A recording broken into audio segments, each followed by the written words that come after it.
इयत्ता दुसरी. आज मी तुम्हाला आदर्श राजमाता जिजाऊ यांची एक गोष्ट सांगणार आहे. परित्राणाय साधूंना विनाशाय च दुष्कृतां धर्म संस्थापनार्थाय संभवामी वेगे. जेव्हा जेव्हा पृथ्वीवर जुलूम वाढेल तेव्हा तेव्हा पृथ्वीवर जुलूम नष्ट करण्यासाठी परमेश्वर अवतार घेईल. त्याचप्रमाणे शिवनेरी किल्ल्यावर शिवाजी महाराजांचा जन्म झाला. शिवाजी महाराज जिजाऊंच्या संस्कारच वाढत होते तेव्हा शहाजीराजे कर्नाटक स्वारीवर निघाले.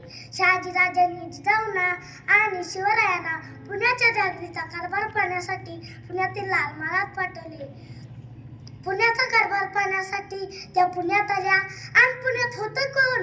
मुघल फौजाने संपूर्ण पुणे उद्ध्वस्त करून टाकलं होतं. सगळी प्रजा सह्याद्रीच्या डोंगर दर्यात जीव मुठीत धरून जगत होती. जगण्यासाठी मरायचं आणि मरण्यासाठी जगायचं एवढाच त्यांच्या आयुष्याचा अट्टास झाला होता. मासाहेबांनीच त्या परागंदा प्रजेला साथ घातली. परत या गावात रयतेने विचारलं, कुणाच्या भरोशावर?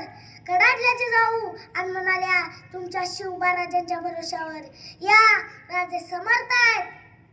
रयत परतू लागली, गावे कुजबुजू लागली. पुन्हा एकदा रयतेपुढे प्रश्न उभा राहिला.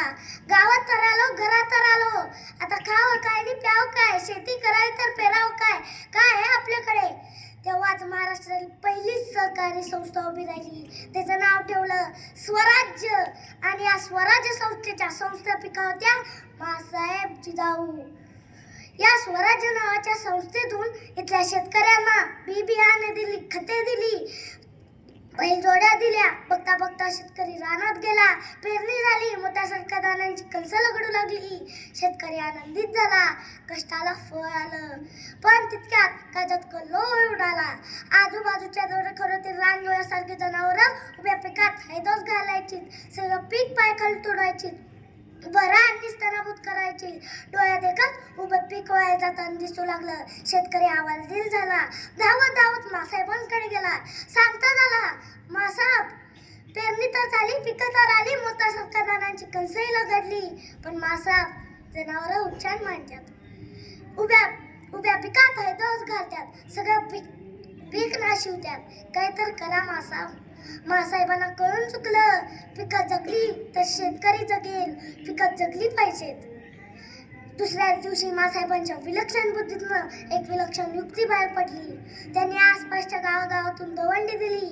जो कोणी पिकात उच्चान मारणाऱ्या जनावरांचा बंदोबस्त करेल त्याला सोन्याचं कडं दिलं जाईल. तशी आसपासच्या गावागावातून त्यांनी बांध जिगरबाज पोरं बाहेर पडायला लागली.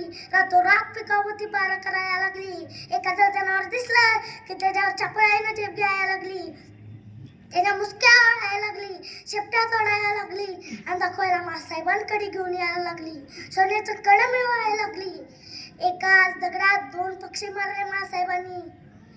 एक, जनावरांपासून पिकाचं संरक्षण झालं आणि दोन, स्वराज्यासाठी लागणाऱ्या जिगरबाज मावळ्यांची मांदियाळी आपोआप गोळा झाली.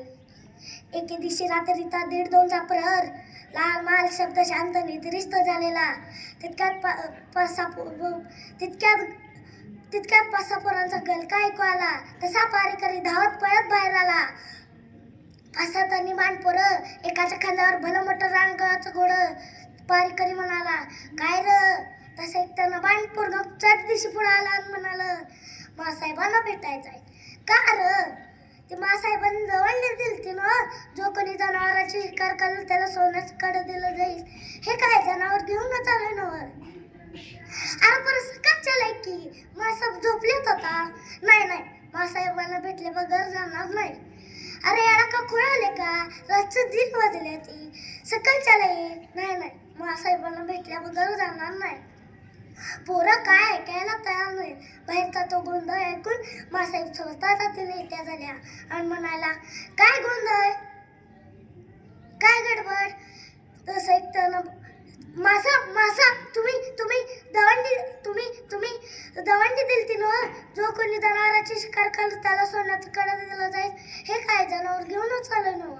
मासाहेबांनी एकदा त्या पोराकडं आणि एकदा त्या जनावराकडं बघितलं आणि म्हणाल्या, आणि म्हणाल्या, अरे दवांडे आम्ही दवांडे असंही सांगितलं होतं.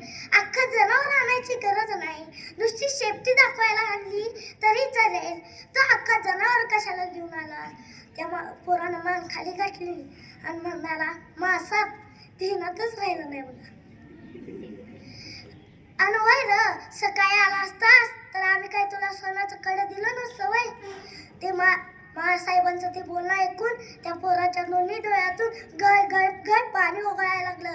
ते पोर हुंदका द्यायला लागलं. त्या आलेला हुंदका दाबत ते पोर साहेबांना म्हणालं, मासाहेब सोन्याच्या कड्यापायी नाही आलो मासाहेब, तुमच्या कौतुकाची थाप माझ्या पाठीवर पडावी म्हणून आलो मासाहेब. तुमच्या जनावराची शिकार केली आणि वाटलं केव्हा एकदा तुम्हाला दाखवतोय आणि केव्हा एकदा तुमच्या कौतुकाची थाप माझ्या पाठीवर घेतोय. मासाहेब तुमच्या कौतुकाची थाप माझ्या पाठीवर पडली की 10 हत्तीचं बळ येतं. ते सोन्याचं कडं नको मासाहेब. तेव्हापासून तानाजी मासाहेब पुढे आल्या, त्या पोराचे डोळे पुसले आणि म्हणाल्या, नाव काय रे तुझं? तानाजी माणूसरा, उमरड गावचा जी. तेव्हापासून तानाजी मासाहेबांचा झाला. तो मरेपर्यंत स्वराज्याचा राहिला. एक कौतुकाची थाप माझ्या तानाजीला घडवणारी ठरली. तर अशा ज्या समाजात कौतुकाची थाप देणारी माणसं असतात तिथेच नवरत्न उगवतात. ज्या समाजात कौतुकाची थाप पाठीवर देणारी माणसं नसतात तिथे कधीच